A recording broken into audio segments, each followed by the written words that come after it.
우리는 지난 시간까지의 말씀을 통해 이스라엘 백성들은 실패했지만 하나님은 실패하지 않으셨다는 사실에 대해서 함께 살펴보았습니다. 그리고 실패한 백성들을 위해 친히 싸우시는 여호와 하나님의 모습을 함께 살펴보았습니다. 우리가 오늘 말씀을 듣기에 앞서서 항상 기억해야 하는 것은 우리는 실패할 수 있습니다. 또 우리는 좌절할 수 있습니다. 우리는 때때로 환경 때문에 낙심할 수도 있습니다. 그러나 우리가 믿는 하나님, 살아계신 그 하나님은 결코 실패함이 없으시고 결코 후회함이 없으시고 결코 좌절함이 없다는 사실을 우리는 먼저 기억하면서 오늘 본문 말씀을 들어야 할 것입니다. 지난 시간까지는 하나님의 백성들을 위하여 싸우시는 하나님의 모습을 함께 살펴보았습니다. 오늘 우리 본문 말씀을 통해서는 블레셋과의 전쟁을 통해 위풍당당하게 귀환하시는 하나님의 모습을 함께 살펴보기를 원합니다. 오늘 본문 말씀은 게선 장군의 모습으로 하나님께서 이스라엘 백성들에게 더러우신 사실에 대해서 기록하고 있습니다. 이 모습을 통해서 오늘을 살아가는 저와 여러분들에게 주시는 하나님의 음성을 깨닫기를 원합니다. 먼저 오늘 본문 말씀을 통해 살펴볼 수 있는 것은 하나님은 제2의 출애굽을 통해 새로운 나라를 세우기를 원하신다는 것입니다. 여러분 혹시 출애굽에 대한 내용을 알고 계십니까? 출애굽은 어떤 내용이죠? 그렇습니다. 이스라엘 백성들이 400년간 혹은 430년간 애굽이라는 강대한 나라 가운데서 살았습니다. 그 가운데서 백성들은 엄청나게 번성을 하였습니다. 하지만 하나님은 그 백성을 향해서 어떤 계획을 가지고 계셨죠? 바로 그 백성들을 출애굽시켜서 이스라엘 백성들을 온전히 하나님의 나라로 세우고자 하나님은 계획을 가지고 계셨습니다. 그래서 이스라엘 백성들을 그 강대한 나라, 엄청난 군대가 있고 국력이 엄청 강대했던 그 나라 애굽에서부터 인도에 내셔서 새로운 하나님의 나라, 새로운 하나님의 백성으로 만들어 가신 사실이 출애굽기의 내용입니다. 그리고 하나님께서 약속의 땅인 가나안 땅, 아브라함과 이삭과 야곱에게 해주신 그 승리의 땅, 젖과 꿀이 흐르는 땅, 하나님의 임재가 가득한 그 땅으로 백성들을 인도해 들이시면서 그 땅 가운데 하나님의 영광과 주권을 선포하게 하신 내용이 민수기와 신명기 그리고 여호수아의 내용입니다. 이것이 어떻게 오늘 본문 말씀과 연관이 있을까요? 그것은 오늘 본문 말씀에는 출애굽을 연상시키는 여러 가지 내용들이 등장합니다. 하나님은 그 모습을 통하여서 마치 지금 왕이 없어서 각자 자기의 소견에 오른 대로 행동했던 그 당시에 이스라엘 백성들의 모습을 회복시키시고 제2의 출애굽을 통하여서 하나님의 나라를 이루어가기를 원하신다는 사실이 오늘 본문 말씀에 기록되어 있습니다. 구체적으로 한번 살펴보겠습니다. 하나님은 블레셋 사람과 블레셋 지역에 큰 재앙을 내리십니다. 그래서 2절 말씀을 보면 블레셋 사람들과 복술자들이 모여가지고 어떻게 이 여호와의 궤를 다시 이스라엘 사람들의 사는 지역으로 돌려보낼 수 있을지 이야기를 합니다. 그러자 그 사람들이 3절 말씀에 이스라엘 신의 궤를 돌려보내려거든 속건제를 드려야 한다라고 말을 하고 있습니다. 그래야면 병도 낫고 그의 손을 너희에게서 옮기지 아니하는 이유도 알게 된다라고 말을 하고 있는 것이죠. 여기서 속건제는 부지 중에 거룩한 하나님의 성물을 범했을 때에 드리는 제사입니다. 하나님의 거룩을 침범했을 때에 드리는 제사가 속건제입니다. 그러나 블레셋 사람들은 하나님을 알지 못했던 사람들이죠. 그럼에도 불구하고 이스라엘 백성들이 드리는 속건제에 대해서 알고 있었습니다. 비록 이스라엘 사람들이 정해놓은 규례와 율법을 따라 행하지는 않았지만 자신들이 지금 이스라엘의 하나님 그 신을 노엽게 했기 때문에 노여움을 풀어야 한다고 생각을 했던 것입니다. 그래서 속건제를 드려서 그 신들의 진노를 풀어보자 라고 이야기를 한 것입니다. 그래서 독한 종기의 형상과 쥐의 형상의 금 모양을 만들어서 함께 담아서 수레에 담아 올려 보내게 하는 것이죠. 자, 그렇다면 이 본문 말씀 가운데에 어떻게 출애굽의 모티브, 출애굽의 상징이 들어있을까요? 여러분, 하나님께서 블레셋에게 내린 재앙은 무슨 재앙이었습니까?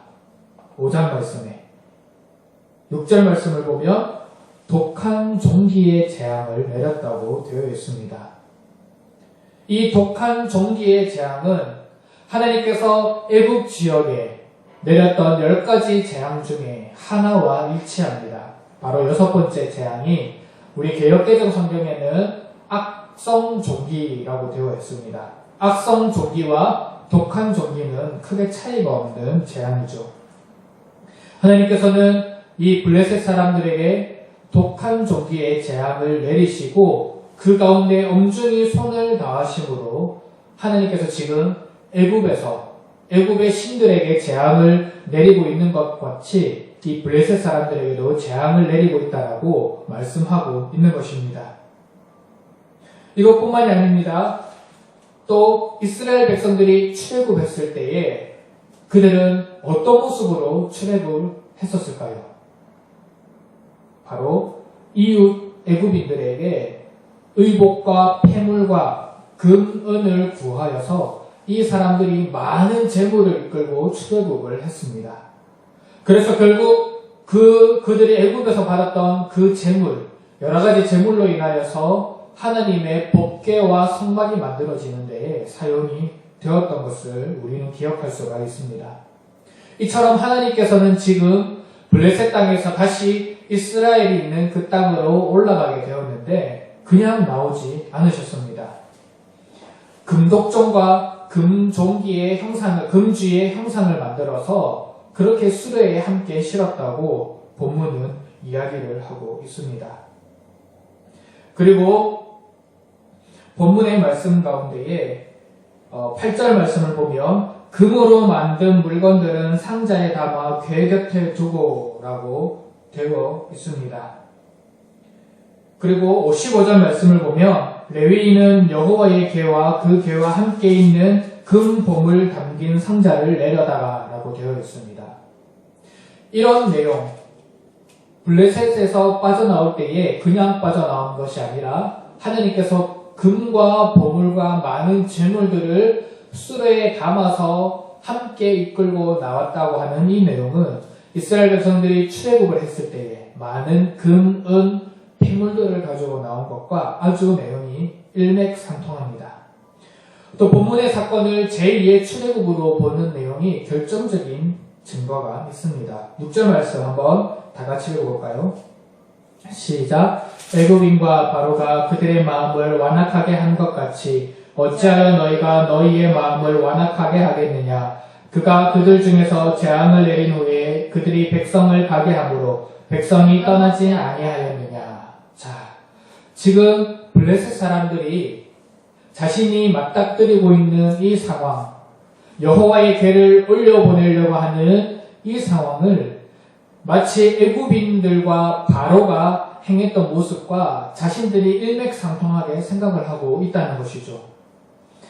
애굽인과 바로 왕이 10가지 재앙을 맞았음에도 불구하고 여호와의 백성과 여호와의 그 백성들을 올려보내지 않았던 것, 출애굽하지 않았으므로 인해서 더 큰 재앙을 맞이하게 됐던 것을 기억하라고 이야기를 하고 있는 것이죠. 우리는 그렇게 하지 말자.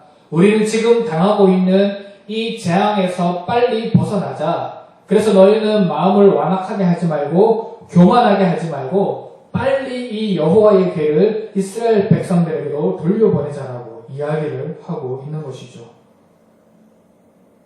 바로 이들의 고백, 그리고 본문을 통해 숨어있는 여러가지 출애굽과 유사한 내용들을 통하여서 하나님은 단순히 여호와의 법궤가 이스라엘 백성들에게로 돌아가고 있는 것이 아니라 여호와의 법궤로 인하여서 제2의 출애굽을 상징하고 있는 것이고, 그리고 이 제2의 출애굽을 통하여서 다시 한 번 더 하나님께서는 백성들을 회복시키실 것에 대한 약속을 하고 있는 것입니다. 이스라엘 백성들은 출애굽을 했죠. 광야 40년 동안 훈련을 받았습니다.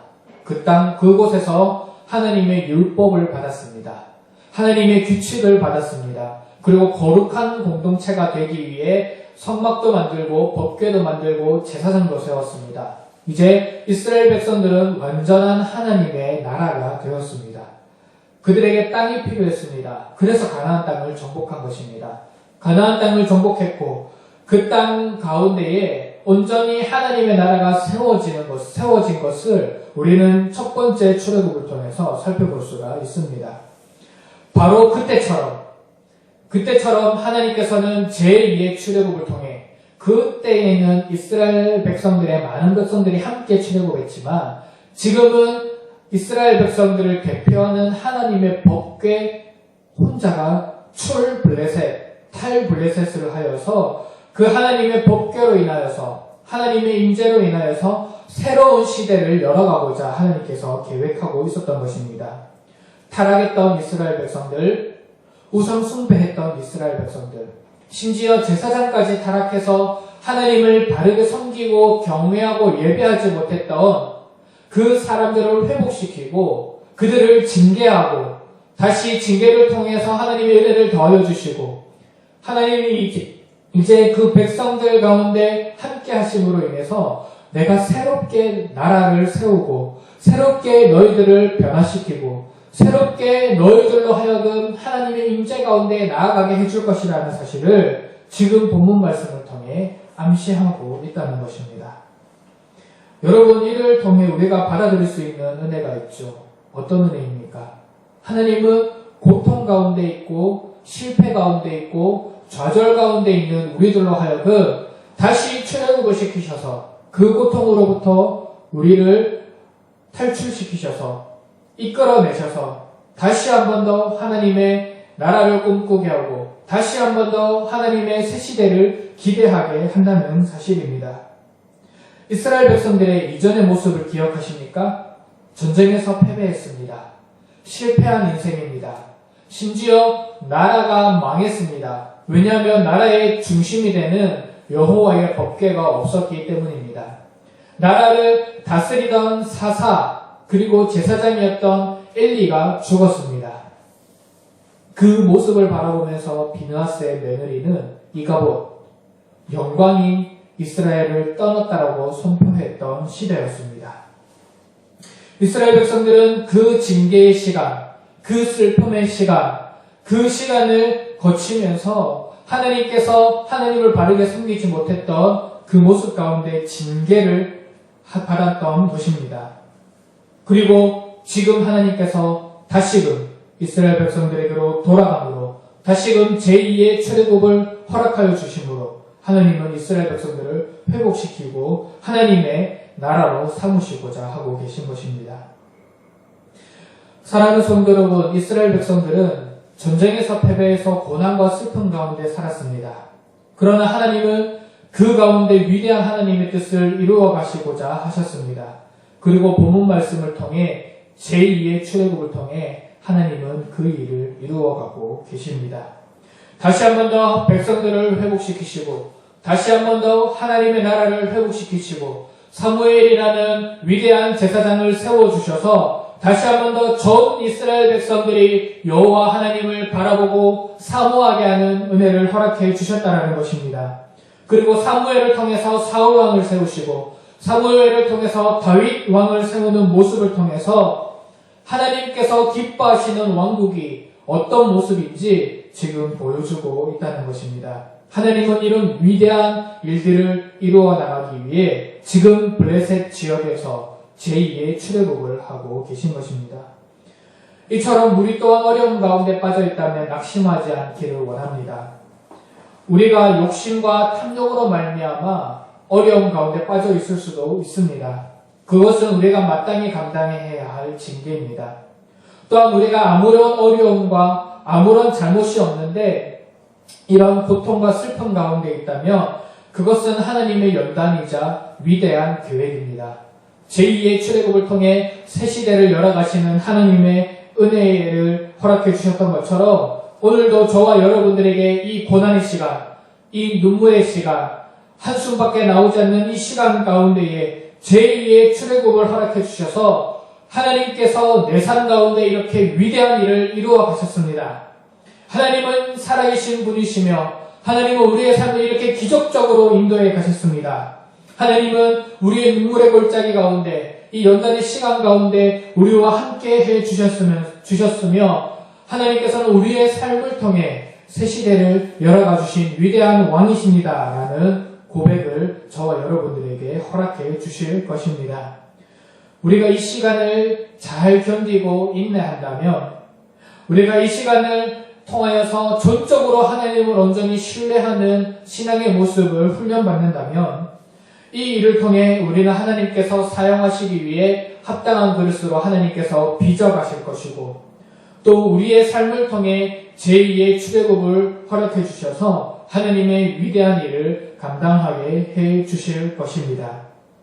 여러분 눈물 골짜기 가운데 있다고 낙심하지 않기를 원합니다. 하나님은 우리에게 제2의 출애굽을 허락하여 주셔서 하나님 나라를 세워가는 데에 하나님의 일들을 이루어가는 데에 위대한 일꾼으로 사용하여 주실 것입니다. 이런 은혜가 저와 여러분들에게 있게 되기를 간절히 소원합니다. 두 번째로 살펴볼 수 있는 하나님의 은혜는 하나님은 모든 일을 주권 가운데에 역사하시는 개선 장군의 모습이라는 것입니다. 블레셋 사람들은 여호와의 법궤를 이스라엘 백성들에게 돌려보내기를 원했습니다. 왜냐하면 자신들이 겪었던 이 재앙이 엄청나게 큰 재앙이었기 때문입니다. 더 이상 자신들이 감당할 수 없는 큰 재앙이었기 때문입니다. 그러면서 여호와의 법궤를 이스라엘 백성들에게 돌려보내기로 결정을 하는데 한 가지 실험을 합니다. 어떤 실험이냐면 우리가 여호와의 법궤를 돌려보내기를 하는데 암소 2마리로 하여금 그 수레를 매게 해서 이스라엘 지역까지 가보게 하자. 근데 그 암소는 송아지가 있고 아직 젖을 떼지 않은 상태입니다. 그리고 이 암소는 한 번도 수레를 메어보지 못한 암소입니다. 그리고 이 암소를 앞에서 인도할 수 있는 사람이 전혀 없는 상황입니다. 바로 그런 일을 계획한 것이죠. 만약 정말 하나님이 이스라엘 백성들이 믿는 그 신이 우리에게 이런 어려움을 허락해 주었다면 이 암소들은 송아지에게로 돌아가는 것이 아니라 그 길을 따라 이스라엘 백성들에게로 갈 것이다. 그런데 만약 이 암소가 이스라엘 백성들이 있는 그 지역까지 바로 가지 않는다면 이거는 이스라엘 신이 우리에게 벌을 준 것이 아니라 우연히 일어난 일을 우리가 겁을 먹고 있다라고 이야기를 한 것이죠. 여러분, 이 일이 상식적으로 일어날 수 있는 일이라고 생각을 하십니까? 아니죠. 왜 그렇습니까? 동물적인 본능에 의해서 암소든 모든 동물이든 상관없이 모든 동물들은 자신의 새끼를 보호하려고 하는 본능이 있습니다. 아직 젖도 떼지 않는 그 암소는 자신의 새끼인 송아지에게로 가려고 했던 본능이 있을 것입니다. 그리고 한 번도 수레를 메어보지 않았습니다. 한 번도 그런 속박을 경험해보지 못했습니다. 그런데 어떻게 그 수레를 메고 먼 길을 여행해 갈 수 있었겠습니까? 사람이 앞에서 인도하는 것도 아니었습니다. 그냥 자신들이 수레가 송아지 그 암소의 길을 따라서 벳세메스까지 그냥 올라가게 한 것입니다. 현실적으로 불가능한 일이지 않겠습니까? 그리고 이 에그론에서부터 벳세메스까지의 거리는 약 14km 정도 된다고 합니다. 여러분, 14km나 되는 그 거리를 암소 2마리가 뒤에 수레를 끌고 좌로나 우로나 치우침 없이 그 길을 걸어간다는 것은 불가능한 일이었습니다. 그러나 하나님은 여기서도 주권적으로 역사하셨습니다. 하나님은 암소들로 하여금 자신의 본성을 거부하고 자신의 본능을 거부하고 그 길을 걸어가게 하셨습니다. 블레셋 사람들의 실험을 보기 좋게 깨뜨리신 것입니다. 하나님은 자연의 질서를 주관하셔서 암소들로 하여금 송아지에게로 돌아가게 하는 것이 아니라 비록 울었지만 비록 자신들이 이 길을 걸어가야 하는 것에 대해서 감당할 수 없는 길이었지만은 송아지로 암소들로 하여금 다른 곳으로 빠지지 않고 그 길을 향해 곧바로 걸어가게 하신 것입니다.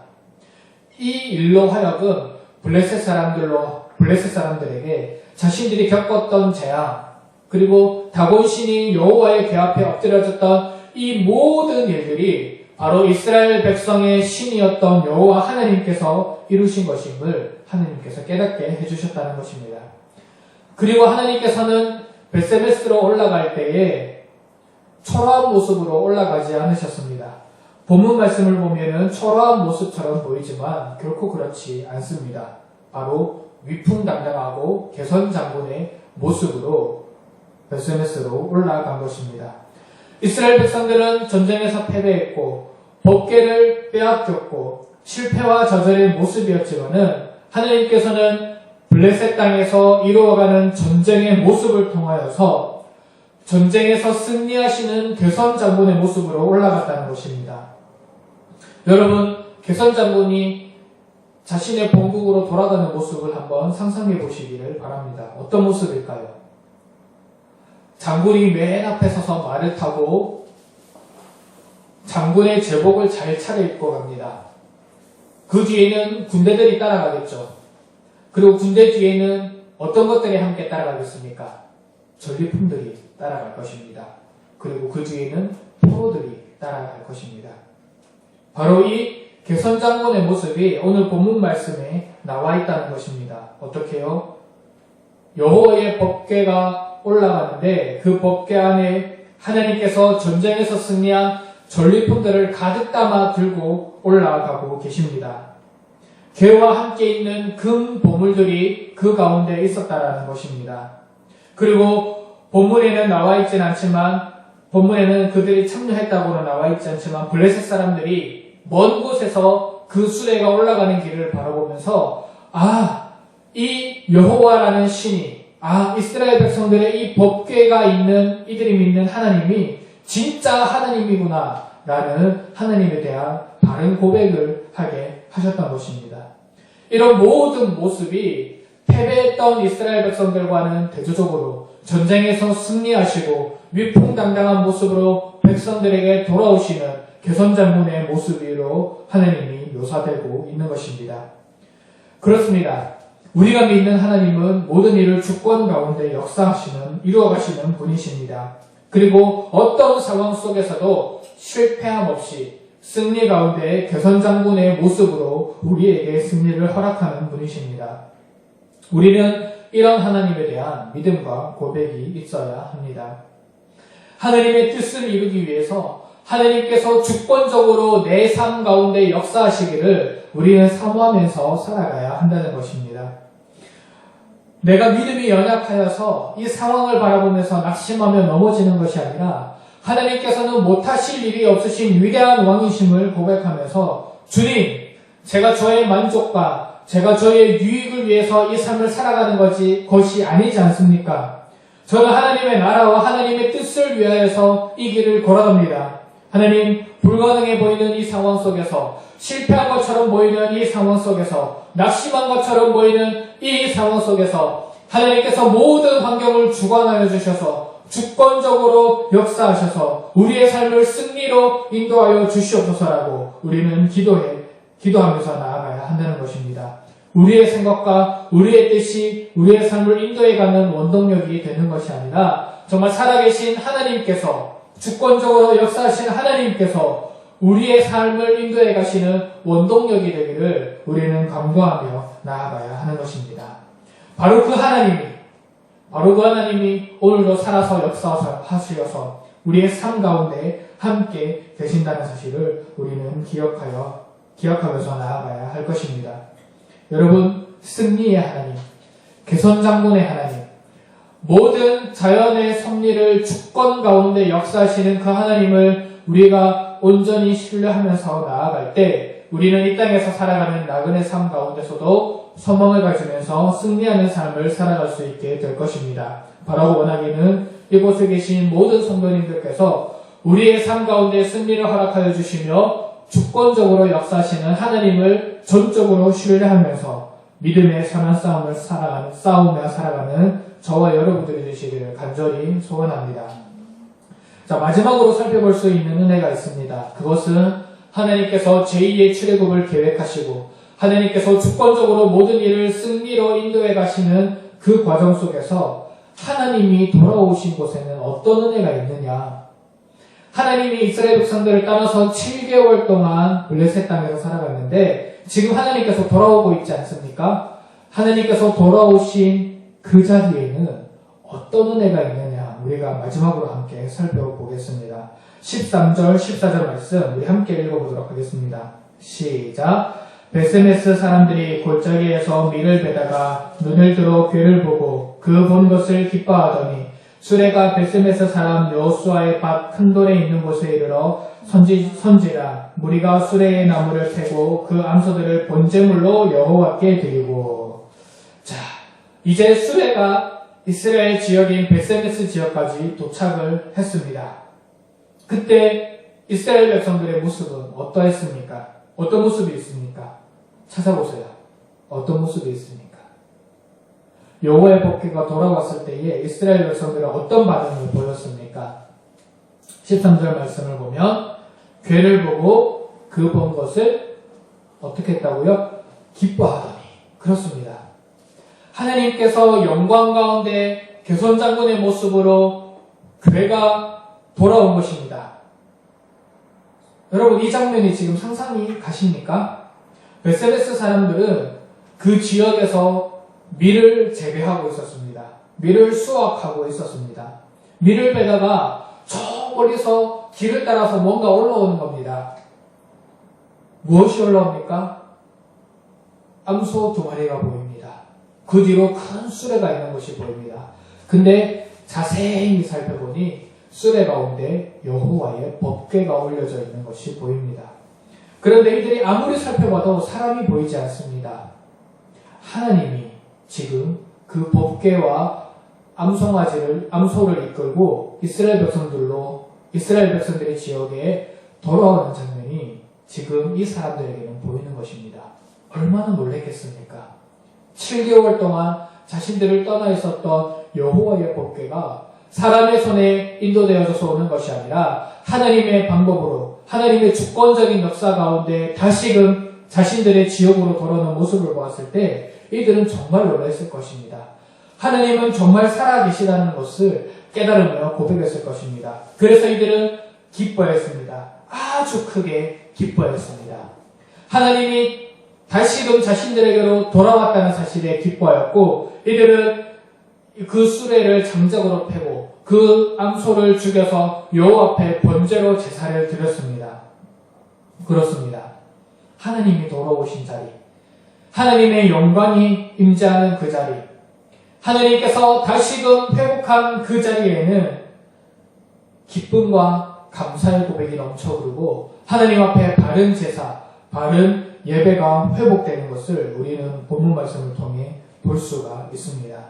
하나님이 떠나셨을 때는 슬픔과 고통과 눈물이 가득한 그 자리, 예배가 없어진 그 자리가 하나님께서 다시금 임재하시고 돌아오시고 회복되었을 때에 진심으로 고백할 수 있는 기쁨의 고백이 넘쳐 흘렀고 감사의 고백이 넘쳐 흘렀고 진정한 예배가 회복되었다는 것을 우리는 볼 수가 있는 것입니다. 자, 그런데 이런 회복과 기쁨의 고백만이 있었던 것은 아닙니다. 여호와께서 돌아오셨음에도 불구하고 하나님을 경외하지 않았던 백성들에게는 큰 재앙이 찾아왔습니다. 19절 이하의 말씀을 보면은 베스메스 사람들이 호기심이 생긴 겁니다. 여호와의 궤가 어떻게 생겼을까? 그 안에 과연 무엇이 들었을까? 이 궤는 정말 하나님이 임재하시는 궤일까? 궁금증이 생긴 겁니다. 그래서 그 여호와의 궤를 들여다 보았습니다.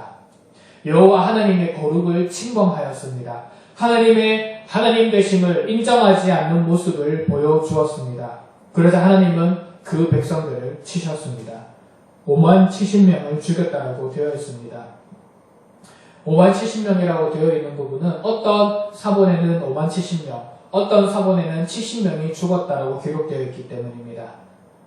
몇 명이 죽었는가가 중요한 것이 아니라 인간의 호기심을 이기지 못해 하나님에 대한 믿음을 가지지 못해 하나님에 대한 온전한 신뢰의 고백을 되지 못한 이스라엘 백성들, 그래서 여호와의 거룩함을 침범한 백성들을 하나님께서는 징계하셨다라는 것입니다. 그래서 베세메스 사람들에게서 다시금 이 여호와의 법궤가 기랏 여아림이라는 지역으로 올라갑니다. 이 기랏 여아림이라는 지역에 법궤가 정착하고 난 뒤에 이후에 다윗이 다시금 예루살렘으로 법궤를 메어 올릴 때까지 오랜 시간 동안 이곳에 있게 되었다는 것이죠. 우리는 마지막으로 본문 말씀을 통해 살펴볼 수 있는 하나님의 은혜가 바로 이것입니다. 여호와께서 당신의 백성들에게 돌아오실 때는 진정한 회복과 진정한 기쁨이 있다는 것입니다. 그러나 여호와께서 백성들에게 돌아오셨을 때에 그들 마음 가운데 하나님을 진정으로 신뢰하고 하나님에 대한 경외함과 거룩함을 가지지 못했다면 그 백성들은 징계를 받는다는 사실입니다. 여러분, 하나님은 오늘 이 시간에도 우리와 함께 하십니다. 하나님은 떠나지 않으십니다. 하나님은 우리를 외면하지 않으십니다. 외면하신다라고 하셔도 다시금 우리에게로 돌아오십니다. 이 말씀은 우리에게 큰 은혜와 위로를 주게 됩니다. 왜냐하면 우리는 예수 그리스도로 인하여서 이제 하나님과 일평생 동행하는 삶을 살아갈 수 있게 되었기 때문입니다. 성령 하나님으로 말미암아 우리는 이제 날마다 하나님 앞에로 가까이 나아갈 수 있게 되었습니다. 삼위 하나님으로 인하여서 우리는 언제나 하나님의 영적인 임재 가운데에 하나님의 풍성한 임재 가운데에 살아갈 수 있게 되었기 때문입니다. 우리가 일주일 동안 삶을 살아갈 때에 하나님의 임재에 대해서 하나님의 영광에 대해서 깊이 묵상하지 못할 수도 있습니다. 그러나 우리가 주일날 하나님 아버지 앞에 나올 때에 이 예배드리러 나오는 이 자리는 하나님의 영광이 임하는 자리요, 하나님의 거룩하신 임재가 임하는 자리요, 우리의 전 존재가 찬란하게 빛나는 아버지의 영광을 바라보는 자리로 우리는 초청을 받아서 오게 된다는 것입니다. 따라서 우리가 이 자리에 나와서 함께 예배드릴 때에 하나님은 우리에게 진정한 기쁨을 회복시켜 주실 것입니다. 하나님은 우리에게 진정한 은혜를 허락해 주실 것입니다. 이 힘들고 살아가기 어려운 세상을 살아간다고 할지라도 하나님은 언제나 우리에게 큰 기쁨 가운데 살아갈 수 있도록 위로하시고 은혜 주시고 도전하신다는 사실입니다. 그리고 우리로 하여금 거룩하신 하나님을 본받아서 날마다 하나님과 동행하는 삶을 살 수 있도록 은혜 더하여 주신다는 사실을 우리는 기억해야 할 것입니다. 우리는 바라고 원하기는 하나님의 거룩함을 인정하지 못하고 하나님을 온전히 신뢰하지 못했던 베세메스 사람들과 되지 않기를 원합니다. 하나님의 거룩함을 침범하는 자가 되지 않기를 원합니다. 오히려 하나님의 강력한 임재 가운데에 하나님의 풍성한 임재 가운데에 하나님의 영광을 맛보면서 세상이 줄 수 없는 하나님의 은혜를 경험하면서 세상과 비교할 수 없는 찬란히 빛나는 영원한 생명의 말씀과 영원한 은혜를 경험하면서 살아갈 수 있는 저와 여러분들이 되기를 간절히 소원합니다. 이제 말씀을 마치겠습니다. 하나님은 블레셋과의 전쟁에서 승리하셨습니다. 다시금 이스라엘 백성들에게로 돌아오셨습니다. 그리고 그 일을 통하여서 새 시대를 열어가시며 하나님의 나라와 하나님의 뜻을 이루어 가시는 일을 계속해서 진행해 가고 계십니다.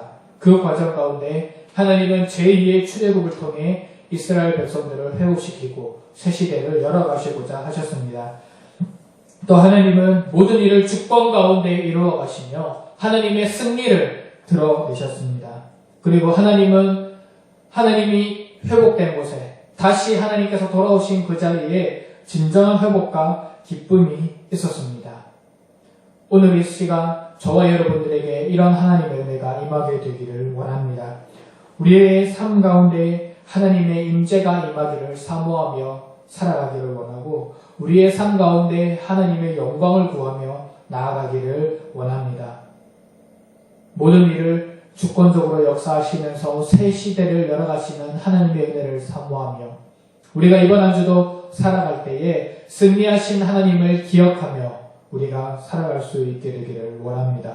오늘 우리에게 주신 말씀을 붙들면서 이번 한 주도 승리하며 살아가는 저와 여러분들이 되시기를 간절히 소원합니다. 함께 기도하겠습니다.